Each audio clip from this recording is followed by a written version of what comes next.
Welcome to the Dead Pixel Society podcast, the photo imaging industry's leading news source. Here's your host, Gary Peugeot. The Dead Pixel Society podcast is brought to you by Media Clip, Advertech Printing, and Independent Photo Imagers. Hello again and welcome to the Dead Pixel Society podcast. I'm your host, Gary Peugeot, and today we're joined by Mitchell Levy, who is I don't know what you call you, Mitchell. I mean, you've got a list of things you do. You're an executive coach, all kinds of things. So let's get into that. In a nutshell, let me hear what Mitchell Levy's about. Well, so normally I would just say summarize with global credibility expert. There you go. Well, all right. So who am I is always a good question, right? So been married, happily married for 34 years. Congratulations. Have a son who's 25. Thank you. I've been in Silicon Valley for 35 years. I've started 20-ish companies. Mm-hmm. I've sat on the board of a public firm for 9 years. As a book publisher, we've published over 750 books. Mm-hmm. As an executive coach, I've been doing that for so many years, hundreds of clients. And where am I now? Like everyone else, I'm transforming. Right. And so one of the big transformations happened in between 2019 and 2020 is I interviewed 500 thought leaders on credibility. Mm-hmm. And so we sort of know what this is for a guy like you who interviews well and listens. You know what credibility is. Part of it's showing respect. Mm-hmm. And what's interesting to me is I came up with 10 values of credibility, and then I've been deploying them since 2020. And one of the things that I am now is I've transformed a little bit. Mm-hmm. I'm focusing on purely talking about credibility and now focusing very specifically on clarity. Mm-hmm. Okay. Right. So in today's world, there's so much stuff out there, and including us potentially being, not only did the world you're in transform significantly as technology and then everything got democratized, but just like Mosaic transformed the internet into something we all recognize we could use, GPT is the start of the transformation of humans. Mm-hmm. And who we're going to be a couple of years from now is so much different than who we are today. So you're giving us a lot to chew on there, and I'm sorry Which for one are you going to pick up on? I just thought no, that was great. I was just saying because I kind of wish people could have listened to our half an hour preface to this conversation where we kind of delved into all this stuff, which is fun company history and all that fun stuff from photo industry standpoint. So you're up to speed on all of that. But let's talk a little bit about like the Silicon Valley stuff, because, that's sort of, I wouldn't say it's passe, right? But it's sort of it's not the global hub of tech anymore. But you were involved in Comdex. You were there like in the whole stream of that kind of stuff. I mean, I remember when, at PMA, Comdex was one of the people we were concerned about because if they start showing digital cameras at Comdex, we're screwed. So tell me a little bit about sort of that era. And the reason why I ask is because, I just finished Steve Jobs's book, or the autobiography. And, just sort of, I just don't think that era will ever happen again in terms of time, place, and technology and the marketplace kind of all converging in Silicon Valley in that one time period.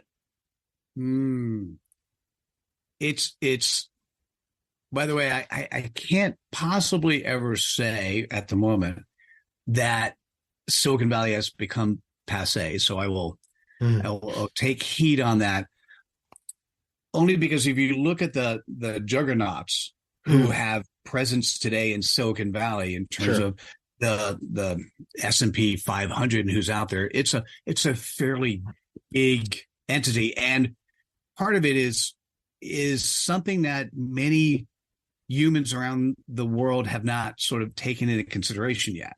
One of the real premises of Silicon Valley, something that I actually saw also in Comdex, not necessarily the people running it, but in terms of the humans who were part of it, is what Silicon Valley is particularly good at. Is if you're an engineer in a company and you have an engineering buddy who's at a competitive company, you're still going to talk to each other about the cool things you're doing. Right. right? It's about the betterment of society, not necessarily the betterment of the bottom line. Right. Right. And there's always that ethos. That's correct. Yep. That's the ethos. That ethos happened with many of the folks that I met. So for Comdex, I actually ended up running 4 conferences at Comdex. Mm-hmm. And Comdex, for those who, if you don't know that at the time, it was the largest conference company on the planet, particularly during the .com days. Yeah. And what was fascinating, I think there was a couple 100,000 people would descend on Las Vegas. Yeah. And although I say I ran 4 of the conferences, the way Comdex actually did, there were something like 7 or 8 unique conference tracks. Mm-hmm. 7 of them were IT and 1 was business. Right. I had the business one. Right. So anyone who took who went to some business speaker at Comdex during the heyday, they went to something I ran. Okay. And, dream, like that actually was one of my dreams. My wife and I, for 23 years, we'd rent a house in Europe and we'd invite friends and family. Right. And during the first trip, we went to this house in France. It was huge. And we rented it for a month and we invited a bunch of friends and we only had I think 3 couples come because nobody believed we were really doing this. Right. Hey, come on over. We got the place. It's free. You just need to get there. Sure. And during the first week, we actually had nobody show up. So it's just the 2 of us and our 2-year-old son.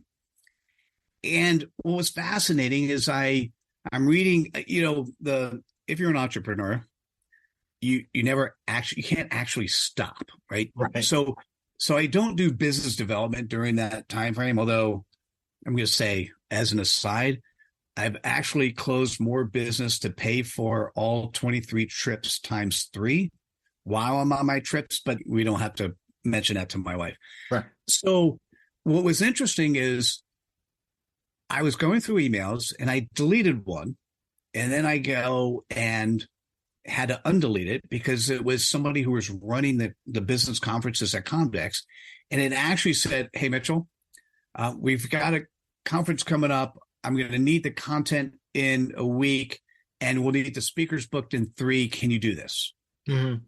And so I actually had to ask permission because if I'm on holiday with my wife, that's that time in which she absolutely came first. So she gave me permission. So I ended up booking 60 speakers from Chateau in France, our first year. And in early internet days. I mean, this was the 90s, so there wasn't this was still internet-ish. A little bit of dial-up modem action, I'm sure.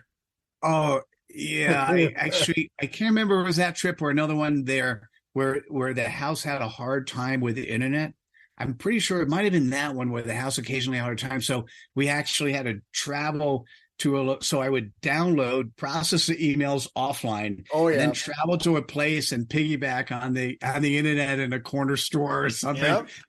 Yep. So we've all been there. I go to my wife. I said, "Listen, this is a dream. This is one of my, in terms of in life, one of the bucket list items was to run conferences for Comdex, and here it was right in front of me. And so she was kind enough not to say no. So right.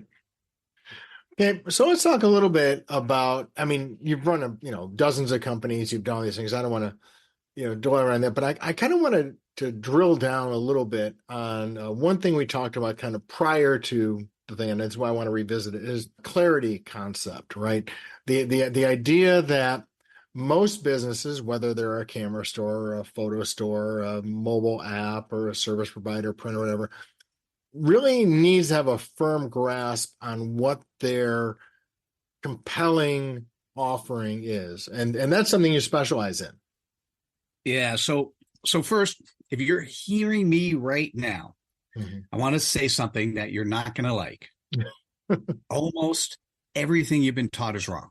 Right. You've been taught by people whose job was to make it complicated, because the more complicated they can make it, the better the opportunity is that you would buy some product or service for them. Right. So I interviewed 500 thought leaders on credibility, and one of the secrets I unraveled, and one of the now superpowers I've had, because I've now deployed this over 1,000 times, is to allow any business or any person to articulate who they are. Now let's do it in a different way. To articulate the playground they play in 10 words or less. And why is that important to do? I mean, if you've been muddling along successfully, or maybe not so successfully, but you're making a living, you're kind of stumbling along.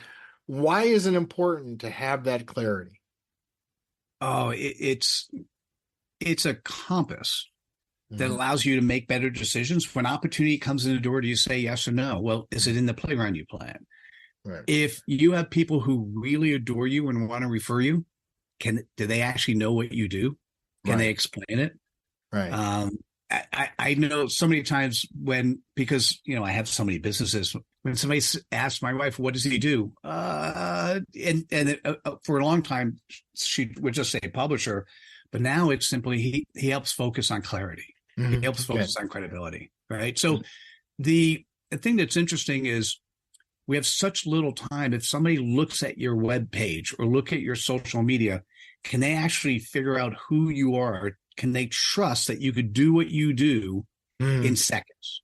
Right. But why is it important? Like you said, I mean, why is it important for someone else to know instinctively what you do? Why is that important? Well, if they're a prospect, right, there's so much other competition out there. Sure. If you can't get them to want to trust that you're an expert at what you do, or your company is expert at what they do in seconds, they're going to go to the next one. Right. Right. If they stumble upon your page as a prospect, they need to do that. If they stumble upon the page or they met you and they really adore you, and next thing they're doing is they're talking to a perfect client of yours, right? Do they put two and two together? Right. Can they help you make a connection? Right. It's your job as a business owner to make sure that people trust you, know you, love you. And you can't leave it to chance. You have to architect that, and you do that by being able to articulate who you are in less than 10 words.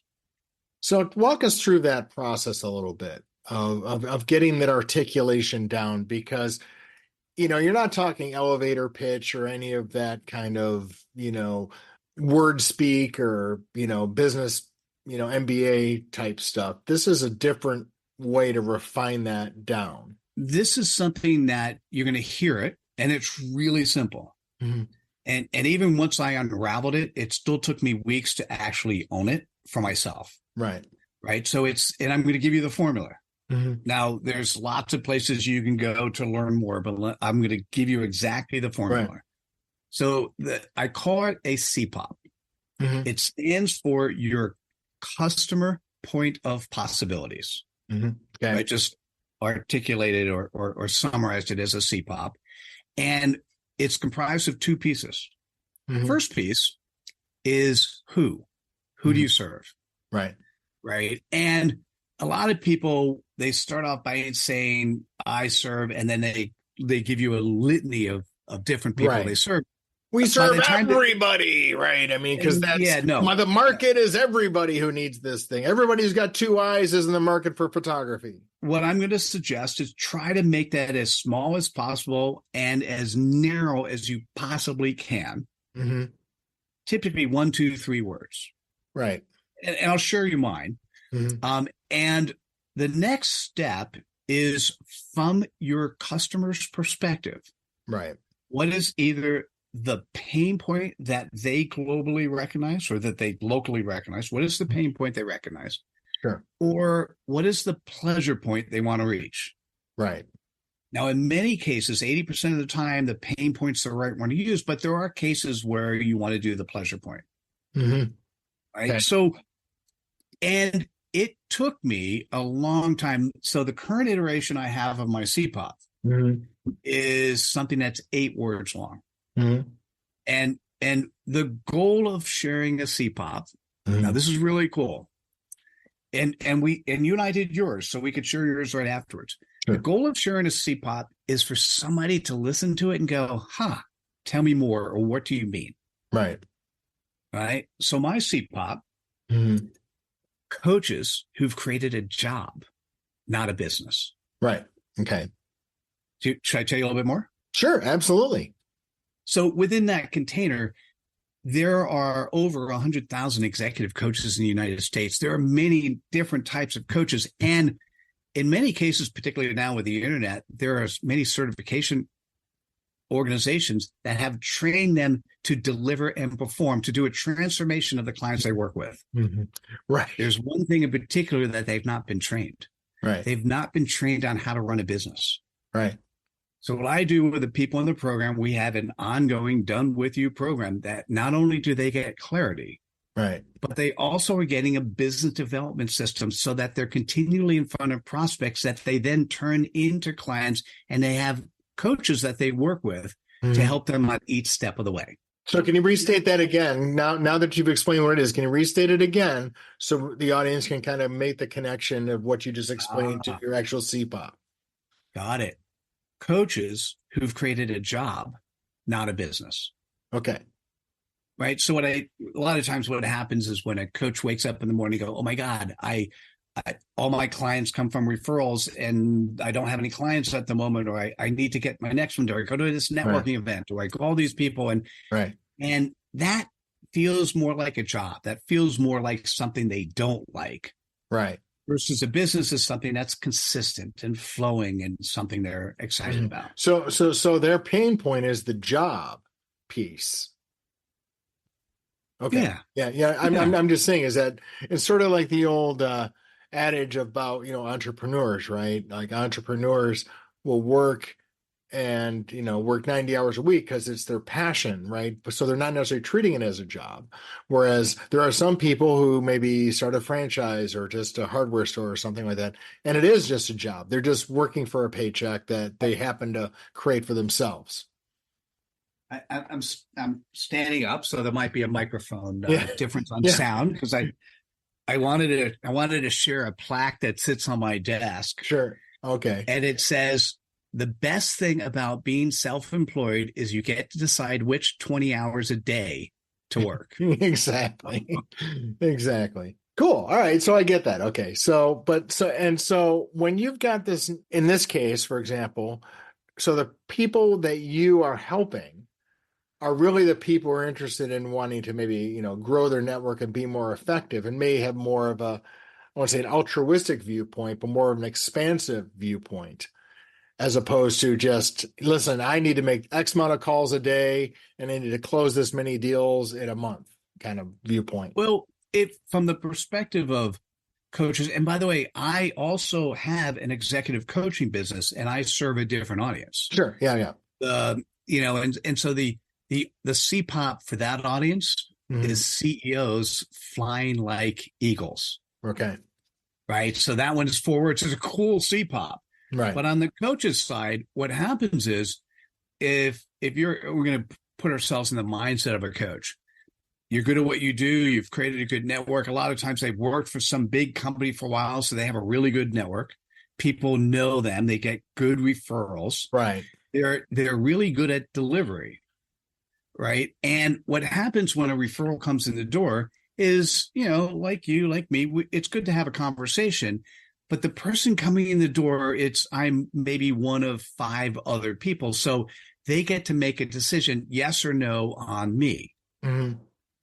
When you're doing outreach, whether it's email or social media or, LinkedIn, and there's somebody who's randomly on the calendar and you're just talking to build a relationship. Right. The coach has never been taught, well, how do I turn a relationship into a prospect? How do I turn that prospect into a lead? How do I turn that lead into business? Right. That is something that they're not comfortable with, because in the past, people have come in, they're just saying yes or no, and they close 80 to 90%. Right. So part of it is this coaching on mindset. Mm-hmm. Okay. Right. How do you sell without selling? How do you sell by just showing up as you and at the right time making an offer? And what is the type of offer you should make so somebody wants to say yes? Right. And that's all part of the program. Let's extrapolate then this to, let's say, a typical business, right? Maybe not a coaching business, right? But every business now has relationships they need to build. They're all relationship businesses, right? Whether even if you're doing an online business, you've got to figure out how to have a relationship with the customer so they don't, jump to somebody else. Now, I'm talking about more, I'm just shipping out a lens cap and that's the end of it kind of business, but something more substantial, right?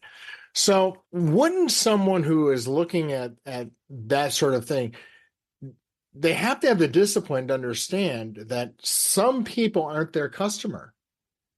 That's what's great about a CPOP, right? Okay. Absolutely fantastic. Is you got to know when to say no. Right. And for some customers, you have to decide. You may have an existing customer that money's coming in the door, but you're not making money on them, and they're taking most of your energy. And for some people, you need to fire the customers that are really causing harm. Right. So, and I'm going to take it a step further. I believe every business that's not a commodity business is into coaching. Right. You can call coaching in whatever way. It's if you have a client and your job is to help the client be successful, that means you're going to coach them in some way, a little bit of education, a little bit of prompting, a little bit of support. Right. And your goal is, depending on, let's focus on you for a second in your CPOP, right? We came up with that. For those that know Gary, right? The audience that he serves, and what I'm talking about is not just with this podcast, but I'm also thinking about what you serve in the business development space. Right. So your CPOP we came up with was 5 words. By the way, I'm slightly envious. Mine's at 8. I like it 5. 5 is easy to put your arms around. Right. And what we came up with something very simple. Companies serving the dead pixels. Right. Tell me, what does that mean to you? Stay with us. We'll be right back. Photo retailers, energize your sales with ShareMe Chat, the proven texting platform. Using chat to text on your website keeps your customers connected and buying. See us at Pro and IPI to find out why dealers using ShareMe Chat close more sales without adding staff. Find out more at shareme.chat. Well, I think the dead pixels is a little, like we talked a little about earlier, is a little specific, right? But I would call it photo imaging, but it's the same idea, right? And yeah, I serve companies that really serve other people. That's really the idea, is that it's that's pretty spot on, I think. Well, you could do companies servicing photo imaging, right? Or you could do the dead pixels. I'm going to keep that, but because I like the thing is, if the goal is for somebody to ask you, tell me more. Right. Exactly. Right. Then you have well, by the way, you're in the photo imaging space. That's who I serve. And I know most of the big players in this space. And what I can do once I learn a little bit more about your product is I can make the right introductions for you. Right. And so what happens if they're not in this business? They're not a client. Even if they have lots of money, now you get to make decisions. Right. Do I want to play somewhere other than what I've been playing so far? Right. And that's a really great way to put that. Because I think everybody, when they reach a certain age or a certain point in their career, they think, well, I've been there, done that, done it this, so I'm going to try something new. And then they find out that not only is the grass not greener, but it's a pile of mud. I don't want to say that people shouldn't take chances or explore their boundaries or whatever, but like in the case of the Dead Pixel Society, right? We're not just printing, right? A lot of the readership is into, AR and AI and augmented reality and imaging of all kinds. So, you can kind of open the kimono a little bit on that, but we're certainly not getting into food service or some other thing, right? Some other service industry. Yeah. So I love if you're listening to this and you're thinking about who am I and what do I need to do, the best way to think about it is you're actually establishing your CPOP. You're establishing the playground you play in. And when you talk to somebody, if they're a good fit, you're inviting them to play in your playground. Mm-hmm. If they're going to recommend you, they're going to recommend you because you have expertise and they know you and they trust you to play well in your playground. Right. It's a fun way to think about how to move forward. Well, and the other thing is like in our industry, there's a lot of consolidation that's happening right now. People buying various people, right? And I think this concept could be very helpful in determining who would be a good either acquisition or a partner or something like that, right? Because I've seen it more than once where somebody buys a company maybe to fulfill, maybe because they have a product line that I don't have, but I want, or they have a technology that they have that I want, but maybe the culture of the company is so radically different that it's not a fit, that, that their CPOPs don't match, right? And that's where I think we see a lot of issues that happen in that space is there's a disconnect, whether it's values or outlook on life or something like that, where on paper, this might work, right? The spreadsheet jockeys love it because the EBITDA is this and the top line's this and the cost is this, and you can let this many people go and you can make it work from a spreadsheet standpoint.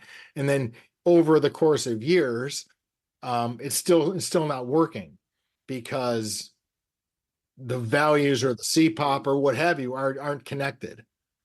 I love that. I mean, I sat on the board of a public firm, and we would often buy companies for one of three reasons. Mm-hmm. Either buy for the top line revenue and the clients that are there, or you buy for the customer list itself, right?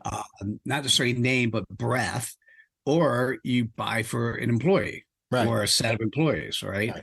And I don't know if we did this at the time. And I love this as well, is you still want to fill those needs, and you need to make sure that the acquiring company can fit into the playground of the company here. Right. You can't just, apples and oranges don't always mix. Right. Because I mean, like I said, I've seen it quite a few times where, someone, is experiencing a shortfall, or they may have access to capital. So they're saying, listen, I need to start buying companies where, we need to consolidate this space in this area. And then it just, more often than not, there are challenges, right? Either it's a personnel conflict, it's a way they treat their customers conflict, right? And then the customers start leaving. And I know there's some people listening to this are going to know exactly what I mean there. And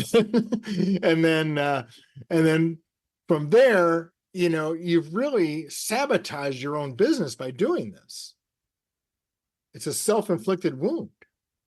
It's a great conversation. I absolutely, unfortunately, that happens more than not because we think about the world in a very myopic way, and we've not been thinking about, and once again, we're going to go back to this simply, we've not been thinking about what playground do we play on, right? And if you look at the types of companies that are out there and what they actually provide for the audience that they serve, right? It's not exactly what people think all the time, because the company themselves, sometimes they just landed on it, right? And they're just getting it luckily.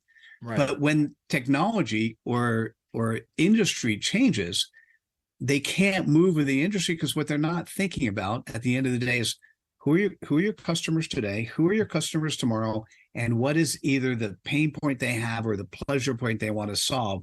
When automation and AI and other things come along and solve that for the customers automatically, how are you shifting who you are? Or do you need to, right? I mean, here's the question is that, if you're already doing what you're doing well, and AI comes in and maybe augments your workflow, which is what was happening in the imaging space, right? You got, Portrait Labs used to hire people to retouch photos. Now AI does that. So those people don't do that anymore. AI can retouch a photo, but you still need someone who's going to, get those customers, work with those photographers, do those things. So the mission really hasn't changed, but how you get there, that can. But now what you're doing is you're finding somebody who, I'm going to go back to the coaching world, who sort of coaches all the partners, the stakeholders that you're working with. Right. Well, this has been interesting. So When you were on that public company, did they have this narrowed down, or was the acquisition thing? And you don't have to get specific, and I'm just curious of where that drive was coming from. Was it a share price thing? Was it a we need to look busy kind of thing? Which I think is a lot of what happens. I think with public companies, they need to look busy. You know, they need to look like they're doing something. No, I think, Gary, it's always about one of those three areas. And this was prior to me doing research and understanding the simplicity of clarity as I do now. But it really was opportunities. When you're in a public company, opportunities are presented to you all the time. Right. Right. And particularly if you end up with a little bit of cash hanging out and you have an investment arm, there's always lots of opportunity. Right. And so the opportunities come in, once again, are there brands, company brands that you want to say, hey, these are clients of mine? Do you want to increase the breadth of clients you have so that you could potentially sell other products that you have, so you could cross-sell? Right. So farming is different than harvesting from a selling perspective. Sure. Or do you need talent? Right. So you go out and do search, or you look at this company and you look at their talent pool and you go, we can add these people and these other people need to go, but these people to our company are going to bring us to the next level. Right. Right. And that was really if I'm going to simplify it, those were the three primary reasons why acquisitions were made. So kind of staying on that theme of point, what do you think is more important? The talent pool, or maybe the business that you're adding, right? The product line. Let's say, for example, you're a footwear manufacturer and a brand of another type of shoe comes available and they have a great sales team or something like that. What is the weighting factor there? I love that question. And what I'll say, Gary, I can't answer it without knowing the bigger picture. Right. Right. So the answer is it depends on the situation the company itself is in at the moment.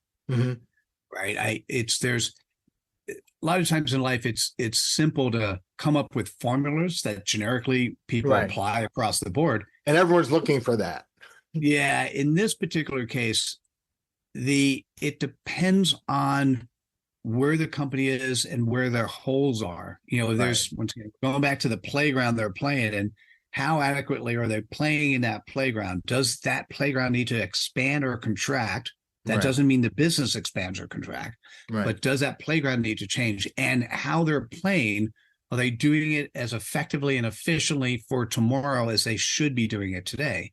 That would lead toward either product or people acquisition. Because obviously having a Silicon Valley location, the acquire hire thing was sort of the Silicon Valley modus operandi for a lot of years, right? We're buying the talent for this product or service. Yes. Although, the good news in Silicon Valley is you're buying talent. The bad news is the talent is expensive. And there are many other places in the US and around the world where you also have significantly powerful talent at different price points. Yeah. No. There's several cases of that where that's becoming apparent in the industry, especially from a development standpoint, right? Where you can, just for moving a few time zones, you can have access to some very, very good talent. So if people wanted to learn more about, doing their own CPOP or more about this sort of thing, where would you suggest they go for some of the stuff that you recommend to kind of hone in on this kind of thing? So normally, I only say one URL, and I will say one URL, then I'll stop. Then I'm going to add a little bit in case you're particularly interested in this CPOP or clarity. Best way you can do is go to mitchell-levy.com.